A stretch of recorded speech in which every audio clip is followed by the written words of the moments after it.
Hi friends, ಇವತ್ತಿನ ವಿಡಿಯೋದಲ್ಲಿ ನಾವು ಪಿ ಎಮ್ ಕಿಸಾನ್ ಸಮ್ಮಾನ್ ನಿಧಿ ಯೋಜನೆಯ 19ನೇ ಕಂತಿನ ಹಣ ಯಾವಾಗ ಬರುತ್ತದೆ ಮತ್ತು ಹೆಚ್ಚಿನ ರೈತರಿಗೆ ಈಗಾಗಲೇ ಒಂದು ಮೆಸೇಜ್ ಬಂದಿದೆ. ಅದನ್ನು ಕೂಡ ನೀವು ಸ್ಟೇಟಸ್ಸಿಗೆ ಹೋಗಿ ಚೆಕ್ ಮಾಡುವ ವಿಧಾನವನ್ನು ನಾನು ಇವತ್ತು ತಿಳಿಸಲಿದ್ದೇನೆ. ಮತ್ತು ಕೆಲವು ರೈತರಿಗೆ ಈ ಸಲದ 19ನೇ ಕಂತಿನಲ್ಲಿ 4,000 ಅಮೌಂಟ್ ಅವರಿಗೆ ಕ್ರೆಡಿಟ್ ಆಗಲಿದೆ. ಅದು ಯಾರ್ಯಾರಿಗೆಂದು ಇವತ್ತಿನ ವಿಡಿಯೋದಲ್ಲಿ ನಾವು ತಿಳಿಯೋಣ. ಅದಕ್ಕಿಂತ ಮೊದಲು ಯಾರ್ಯಾರು ಸಬ್ಸ್ಕ್ರೈಬ್ ಮಾಡ್ಕೊಂಡ್ರೆ ದಯವಿಟ್ಟು ಸಬ್ಸ್ಕ್ರೈಬ್ ಮಾಡ್ಕೊಳ್ಳಿ. ಹಾಗೆ ವಿಡಿಯೋ ಇಷ್ಟವಾದರೆ ಪ್ಲೀಸ್ ಲೈಕ್ ಕೂಡ ಮಾಡಿ ಫ್ರೆಂಡ್ಸ್. ಮತ್ತು ಇದುವರೆಗೆ ನಮ್ಮ ಚಾನಲನ್ನು ಯಾರ್ಯಾರು ಸಬ್ಸ್ಕ್ರೈಬ್ ಮಾಡಿದ್ದೀರಾ, ನಮ್ಮ ಎಲ್ಲ ಚಾನಲ್ಗೆ ಲೈಕನ್ನು ವೀಡಿಯೋಗಳಿಗೆ ಲೈಕನ್ನು ಕೊಡ್ತಾ ಇದ್ದೀರಾ, ಮತ್ತು ನಿಮ್ಮ ಫ್ರೆಂಡ್ಸ್ ಆ್ಯಂಡ್ ಫ್ಯಾಮಿಲಿ ಜೊತೆ ಶೇರ್ ಮಾಡ್ತಾ ಇದ್ದೀರಾ ಅಂಥವರಿಗೆಲ್ಲರಿಗೂ ತುಂಬ ಹೃದಯ ಧನ್ಯವಾದಗಳನ್ನು ಅರ್ಪಿಸುತ್ತಾ ಈ ವಿಡಿಯೋವನ್ನು ನಾವು ಶುರು ಮಾಡೋಣ ಬನ್ನಿ. ನೀವು ಕೂಡ ಒಬ್ಬ ರೈತರಾಗಿ ನೀವು ಕೂಡ ಪಿ ಎಮ್ ಕಿಸಾನ್ ಸಮ್ಮಾನ್ ನಿಧಿ ಯೋಜನೆಗೆ ಅರ್ಜಿಯನ್ನು ಸಲ್ಲಿಸಿದ್ದರೆ ಮತ್ತು ಇದೀಗಲೇ ನೀವು 18ನೇ ಕಂತನ್ನು ಪಡೆದು ನೀವು 19ನೇ ಕಂತಿಗೆ ಕಾಯುವವರಾಗಿದ್ದರೆ ನಿಮಗಿದು ಒಂದು ಗುಡ್ ನ್ಯೂಸನ್ನು ಸರ್ಕಾರವು ಕೊಡ್ತಾ ಇದೆ. ಅಂದರೆ ಈ ಒಂದು ಪಿ ಎಮ್ ಕಿಸಾನ್ ಸಮ್ಮಾನ್ ನಿಧಿ ಯೋಜನೆಯ 18ನೇ ಕಂತಿನ ಹಣವನ್ನು ಅಕ್ಟೋಬರ್ 5ರಂದು ವಾಶಿಂ ಮಹಾರಾಷ್ಟ್ರದಲ್ಲಿ ಸ್ವತಃ ಮೋದಿಜಿಯವರು ಒಂದು ರಿಮೋಟನ್ನು ಒತ್ತುವ ಮೂಲಕ ಆ ಹಣವನ್ನು ಬಿಡುಗಡೆ ಮಾಡಿದ್ದರು. ಅದು ದೇಶದ 9.4 ಕೋಟಿ ಜನರಿಗೆ ಇದರ ಒಂದು ಪ್ರಯೋಜನವನ್ನು ಪಡೆಯಲು ಸಾಧ್ಯವಾಯಿತು. ಅದರಂತೆ ಈ ಸಲದ ಈ 19ನೇ ಕಂತಿನ ಹಣವು ಇನ್ನೂ ಕೂಡ ಜಾಸ್ತಿ ಜನರಿಗೆ ಸಿಗಲಿದೆ. ಅಂದರೆ 9.6 ಕೋಟಿ ಜನರಿಗೆ ಈ ಒಂದು ಹಣವು ಸಿಗಲಿದೆಯಂತೆ. ಅಂದರೆ ಹೊಸ ಅಪ್ಲಿಕೇಶನನ್ನು ಕೊಟ್ಟು ಹೊಸ ರೈತರು ಕ್ರಿಯೇಟ್ ಆಗಿದ್ದಾರೆ ಈಗಾಗಲೇ. ಅಂದರೆ ಈ ಕಿಸಾನ್ ಕಾರ್ಡನ್ನು ಮಾಡುವುದರಿಂದ ಹೆಚ್ಚಿನ ಜೆನ್ಯೂನ್ ಅಂದರೆ ಯಾರ್ಯಾರು ಅರ್ಹರಿದ್ದಾರೆ ಅಂಥವರಿಗೆ ಮಾತ್ರ ಈ ಒಂದು ಯೋಜನೆಯನ್ನು ಪಡೆಯಲು ಸಾಧ್ಯ. ಆದ್ದರಿಂದ ಸರಿಯಾದ ರೈತರು ಮಾತ್ರ ಇದರಲ್ಲಿ ಈಗ ಇದ್ದಾರೆ.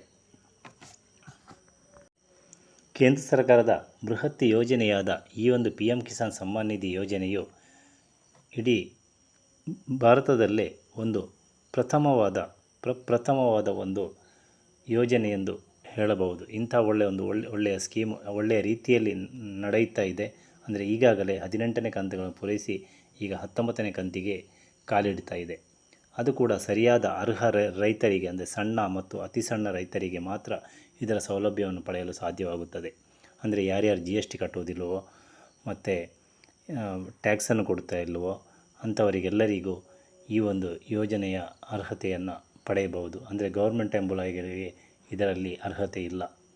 ಮತ್ತು ಸಣ್ಣ ರೈತರಿಗೆ, ಸಣ್ಣ ಮತ್ತು ಅತಿ ಸಣ್ಣ ರೈತರಿಗೆ ಮಾತ್ರ ಇದರಲ್ಲಿ ಅವಕಾಶವಿದೆ. ಈ ಒಂದು ಪಿ ಎಮ್ ಕಿಸಾನ್ ಸಮ್ಮಾನ್ ನಿಧಿ ಯೋಜನೆಯ 19ನೇ ಕಂತಿನ ಹಣಕ್ಕೆ ಕಾಯ್ತಿರುವ ಎಲ್ಲ ರೈತರು ಇನ್ನೂ ಹೆಚ್ಚು ದಿನ ಕಾಯಬೇಕಾಗಿಲ್ಲ.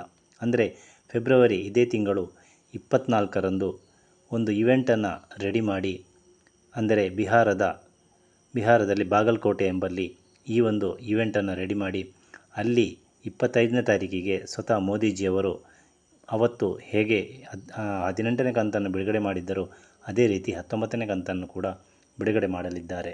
ಆದರೆ ಈ ಸಲ ಹಣವು ಹೆಚ್ಚಾಗುವ ಸಾಧ್ಯತೆ ಏನು ಕಂಡುಬರುತ್ತಾ ಇಲ್ಲ. ಅಂದರೆ ಮೊನ್ನೆ ಬಜೆಟಲ್ಲಿ ಏನು ಹೇಳಲಿಲ್ಲ. ಆದ್ದರಿಂದ 2,000ವೇ ಸಿಗುವುದು. ಅದು ಕೂಡ ಕರೆಕ್ಟ್ ಟೈಮಲ್ಲಿ ನಮಗೆ ಸಿಗುತ್ತದೆ. ಅದಕ್ಕೆ ಬೇಕಾಗಿ ಫೆಬ್ರವರಿ 24ರಂದು ಒಂದು ಇವೆಂಟನ್ನು ರೆಡಿ ಮಾಡಿ 25ನೇ ತಾರೀಕಿನಂದು ನಮ್ಮ ಖಾತೆಗೆ DBT ಮುಖಾಂತರ ಹಣವನ್ನು ತಲುಪಿಸಲಿದ್ದಾರೆ. ಸ್ವಲ್ಪ ಟೆಕ್ನಿಕಲ್ ಇಶ್ಯೂ ಇರುವುದರಿಂದ ಕೆಲವು ರೈತರಿಗೆ 18ನೇ ಕಂತಿನ ಹಣ ಕೆಲವರಿಗೆ ಬಂದಿಲ್ಲವಂತೆ. ಅದು ಈ ಸಲ 19ನೇ ಕಂತಿನಲ್ಲಿ 2 ಕಂತು ಕೂಡ ಒಟ್ಟಿಗೆ ಸಿಗಲಿದೆಯಂತೆ. ಅಂದರೆ 4,000 ರೈತರಿಗೆ, ಯಾರಿಗೆ ಎಲ್ಲ 18ನೇ ಕಂತಿನ ಹಣ ಬರಲಿಲ್ಲ ಅಂಥವರಿಗೆ ಕೂಡ ಇದೇ 19ನೇ ಕಂತಿನ ಹಣ ಬರುವಾಗ 4,000 ಒಟ್ಟಿಗೆ ಬರಲಿದೆ. ಅಂದರೆ ಅವರು ಈ 18ನೇ ಕಂತಿನಲ್ಲಿ ಆಗುವಾಗ KYCಯ ಇಲ್ಲಾಂದರೆ ಲ್ಯಾಂಡ್ ಸೀಡಿಂಗ, ಬ್ಯಾಂಕ್ ಸೀಡಿಂಗ ಯಾವುದಾದ್ರೂ ಒಂದು ಪೆಂಡಿಂಗ್ ಇರಬಹುದು. ಅದೇ ಟೆಕ್ನಿಕಲ್ ಇಶ್ಯೂ. ಅಂದರೆ ಈ ಒಂದು ಪ್ರಾಬ್ಲಮನ್ನು ಈಗ ಸರಿಪಡಿಸಿದ್ದರೆ ನಿಮಗೆ 19ನೇ ಕಂತಿನಲ್ಲಿ ನಿಮಗೆ ಈ 2 ಕಂತಿನ ಹಣ ಒಟ್ಟಿಗೆ 4,000 ನಿಮ್ಮ ಅಕೌಂಟಿಗೆ ಬಂದು ಸೇರಲಿದೆಯಂತೆ.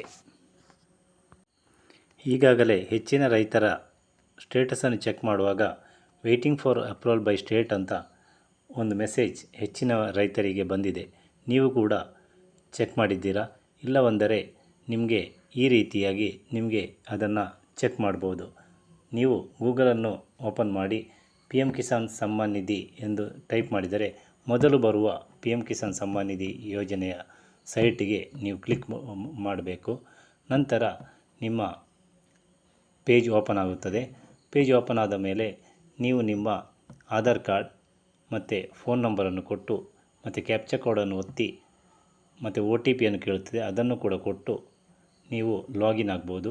ಲಾಗಿನ್ ಆದ ನಂತರ ಅದು ನಿಮ್ಮಲ್ಲಿ ಆಧಾರ್ ಕಾರ್ಡ್ ನಂಬರನ್ನು ಕೇಳುತ್ತದೆ. ನಂತರ ಒಂದು OTP ಬರುತ್ತದೆ. ಆ OTPಯನ್ನು ಕೂಡ ನೀವು ಅಲ್ಲಿ ಟೈಪ್ ಮಾಡಿದರೆ ನಿಮಗೆ ನೋ ಯುವರ್ ಸ್ಟೇಟಸನ್ನು ನಿಮಗೆ ಅಲ್ಲಿ ಓಪನ್ ಮಾಡ್ಬೋದು. ನೋ ಯುವರ್ ಸ್ಟೇಟಸನ್ನು ಓಪನ್ ಮಾಡಿದ ಕೂಡಲೇ ನಿಮಗೆ ಅಲ್ಲಿ waiting for approval by state ಅಂತ ನಿಮಗೆ ಬಂದಿದ್ದರೆ ನಿಮಗೆ 100% ಕನ್ಫರ್ಮ್ ಆಯಿತು. ಅಂದರೆ 19ನೇ ಕಂತಿನ ಹಣ ನಮಗೆ ಬರುತ್ತದೆ. ಅದು ಕೂಡ ಇದೇ ಫೆಬ್ರವರಿ 25ನೇ ತಾರೀಕಿನಂದು ನಮ್ಮ ಅಕೌಂಟಿಗೆ ಸೇರಲಿದೆ ಎಂದು ನಿಮಗೆ ಈಗಲೇ ನಿಮಗೆ ಅದು ಕನ್ಫರ್ಮ್ ಮಾಡ್ಕೊಳ್ಬೋದು. ಅದಕ್ಕಾಗಿ ನೀವು ಮಾಡಬೇಕಾದಿಷ್ಟೇ, ನಿಮ್ಮ ಸ್ಟೇಟಸನ್ನು ನೀವು ಚೆಕ್ ಮಾಡಬೇಕು. ನಿಮಗೆ ಕಷ್ಟವಾಗುತ್ತಿದ್ದರೆ ಹತ್ತಿರದ CSC ಸೆಂಟ್ರಿಗೆ ಹೋಗಿ ನೀವು ಅದನ್ನು ಚೆಕ್ ಮಾಡ್ಬೋದು. ಇನ್ನು ಯಾರ್ಯಾರಿಗೆ ಸ್ಟೇಟಸನ್ನು ಚೆಕ್ ಮಾಡುವಾಗ waiting for approval by state ಅಂತ ಮೆಸೇಜ್ ಬಂದಿಲ್ಲವೋ ಅವರು ಭಯಪಡಬೇಕಾದ ಅಗತ್ಯವಿಲ್ಲ. ನೀವು ಹೇಗೋ ಆ ಒಂದು ಆ್ಯಪನ್ನು ನೀವು ಓಪನ್ ಮಾಡಿದಿರಲ್ವ, ನಿಮ್ಮ ಇದನ್ನು ಎಲಿಜಿಬಿಲಿಟಿಯನ್ನು ನೀವು ಚೆಕ್ ಮಾಡಿಕೊಳ್ಳಿ. ಅಂದರೆ ನಿಮ್ಮ EKYC ಎಸ್ ಅಂತ ಇದೆಯಾ, ಮತ್ತು ಆಧಾರ್ ಸೀಡಿಂಗ್ ಎಸ್ ಇದೆಯಾ, ಬ್ಯಾಂಕ್ ಸೀಡಿಂಗ್ ಎಸ್ ಇದೆಯಾ, ಮತ್ತು ಕಿಸಾನ್ ಕಾರ್ಡ್ ನೀವು ಅಂದರೆ ಫಾರ್ಮರ್ ಐಡಿಯನ್ನು ನೀವು ಮಾಡಿದ್ದೀರಾ, ಇವೆಲ್ಲವನ್ನೊಮ್ಮೆ ಚೆಕ್ ಮಾಡಿಕೊಳ್ಳಿ. ಮತ್ತು ನಿಮ್ಮ ಫೋನ್ ನಂಬರ್ ಕರೆಕ್ಟಾಗಿದೆಯಾ, ನಿಮ್ಮ ಹೆಸರು ಒಂದೇ ರೀತಿ ಇದೆಯಾ, ಅದನ್ನೆಲ್ಲ ಒಮ್ಮೆ ಚೆಕ್ ಮಾಡಿ.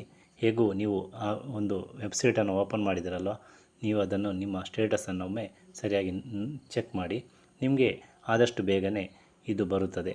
ಅಂದರೆ ನಿಮಗೆ ಲ್ಯಾಂಡ್ ಸೀಡಿಂಗ್ ಆಗದಿದ್ದರೆ ಮಾತ್ರ ಪ್ರಾಬ್ಲಮ್ ಇರುತ್ತದೆ. ಅಂದರೆ ಲ್ಯಾಂಡ್ ಸೀಡಿಂಗ್ ಆನ್ಲೈನಲ್ಲಿ ಮಾಡುವ ಯಾವ ಪ್ರೋಸೆಸ್ ಕೂಡ ಇದುವರೆಗೆ ಬಂದಿಲ್ಲ. ಅದು ನೀವು ಡೈರೆಕ್ಟ್ ನಿಮ್ಮ ತಹಶೀಲ್ದಾರ್ ಹತ್ರನೇ ಹೋಗಿ ಸಂಬಂಧಪಟ್ಟ ಅಧಿಕಾರಿಗಳೊಂದಿಗೆ ಮಾತಾಡಿ ನಿಮ್ಮ ಲ್ಯಾಂಡ್ ಸೀಡಿಂಗನ್ನು ಅಂದರೆ ನಿಮ್ಮ ಜಮೀನಿನ ಪತ್ರವನ್ನು ನೀವು ಕರೆಕ್ಟಾಗಿ ಅಪ್ಲೋಡ್ ಮಾಡಬೇಕಾಗುತ್ತದೆ. ಅದನ್ನು ನೀವು ಮಾಡಿದರೆ ಮಾತ್ರ ನಿಮಗೆ 19ನೇ ಕಂತಿನ ಹಣ ಬರಲು ಸಾಧ್ಯ. ಅದನ್ನು ನೀವು ಕರೆಕ್ಟಾಗಿ ಮಾಡಬೇಕು.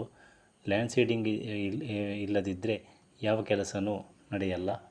ಇಲ್ಲಾಂದರೆ ನೀವು ಕಿಸಾನ್ ಕಾರ್ಡನ್ನು ಮಾಡಿದರೆ ನಿಮಗೆ ಎಲ್ಲವೂ ಅದರಲ್ಲಿ ಬರುವುದರಿಂದ ನೀವು ಕಿಸಾನ್ ಕಾರ್ಡನ್ನು ಮಾಡಿದ್ದರೆ ನಿಮಗೆ ಏನು ಭಯವಿಲ್ಲ. ನಿಮಗೆ 19ನೇ ಕಂತಿನ ಹಣ 100% ಬಂದೇ ಬರುತ್ತದೆ.